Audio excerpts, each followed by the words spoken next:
हाँ तो बच्चों, आज हम कक्षा 8 की हिंदी वसंत का पहला पाठ ध्वनि कविता पढ़ेंगे, जो कि सूर्यकांत त्रिपाठी निराला द्वारा रचित है।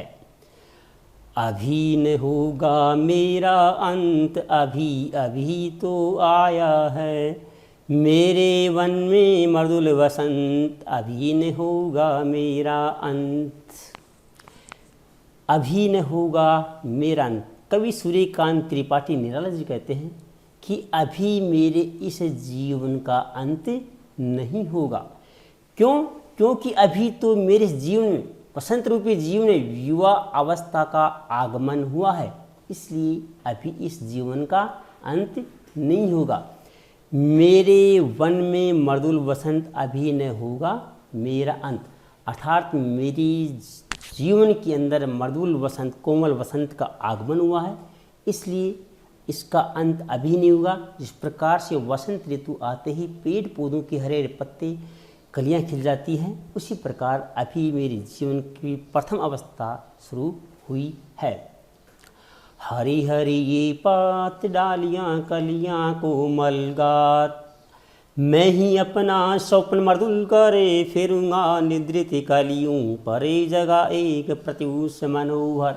हरे हरे ये पात, वसंत ऋतु के आगमन के ऊपर पेड़ पौधों के हरे हरे पत्ते आ जाते हैं, डालियाँ खिल जाती हैं, कलियाँ खिल जाती हैं। कलियाँ शब्द का अर्थ होता है अध खिले फूल। कलियाँ खिलती हैं, कोमल गात, और उनका शरीर कोमल मुलायम होता है। जिस प्रकार से हम युवावस्था में प्रवेश करते हैं तो हमारे कई भाव, कई विचार आते हैं कि हमें आगे जीवन में क्या करना है, आगे कैसे बढ़ना है। मैं ही अपना स्वप्न मृदुल कर फेरूंगा निद्रित कलियों पर जगह एक प्रत्युष मनोहर।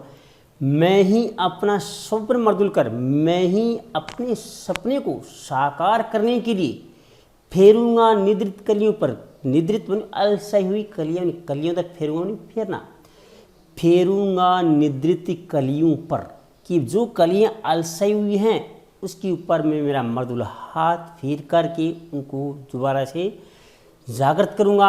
अर्थात मेरे मन में जो निराशा के भाव छाए हुए हैं, उन भावों को मैं दोबारा से जागृत करके एक मेरे जीवन के अंदर एक प्रातःकाल, एक सुबह का सवेरा मैं करूँगा।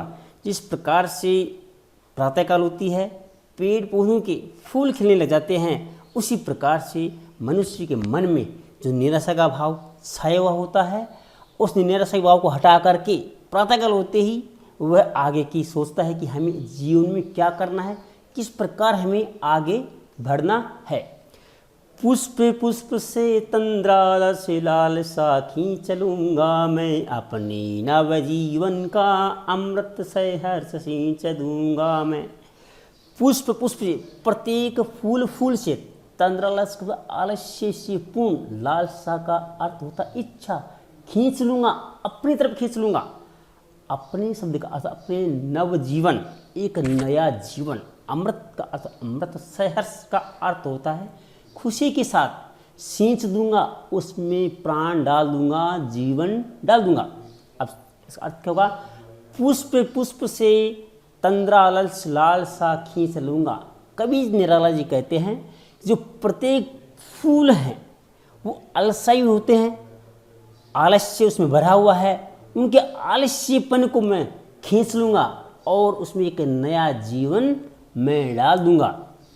अपनी नवजीवन का अमृत, अपने नए जीवन का अमृत रूपी रस मैं उनमें खुशी खुशी के साथ सींच दूंगा, जिससे उनका आलस्य दूर हो जाएगा। उसी प्रकार से मनुष्य के मन में जो निराशा का भाव, जो आलस्य का भाव छाया रहता है, काम करने में, आगे बढ़ने में उसका मन नहीं लगता है, तो अपने एक नए जीवन का संचार, अमृत रूपी रस मैं उसमें भर दूंगा, जिससे मनुष्य आगे बढ़ने के लिए प्रोत्साहित होता रहेगा।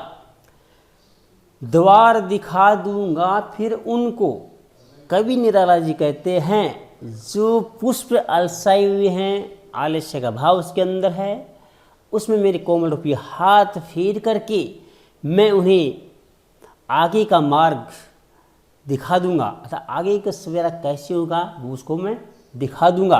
उसी प्रकार से मनुष्य के अंदर जो आलस्य भाव छाया है कि आगे का तेरा जीवन कैसे होगा, वो आगे का मार्ग, आगे का रास्ता उसको मैं दिखा दूँ। हैं मेरे वे जहाँ अनंत, अर्थात वे अनंत हैं जिससे कोई अंत नहीं है, वहाँ तक अभी न होगा मेरा अंत। कवि निराला जी कहने का मतलब ये हुआ कि मनुष्य के जीवन में जो भी कुछ निराशा का भाव छाया हुआ है और आलस्यपन उसमें भरा हुआ है, आगे जीवन में प्रगति किस प्रकार से करनी है, उस प्रगति का मार्ग मैं उनको आगे दिखा दूंगा।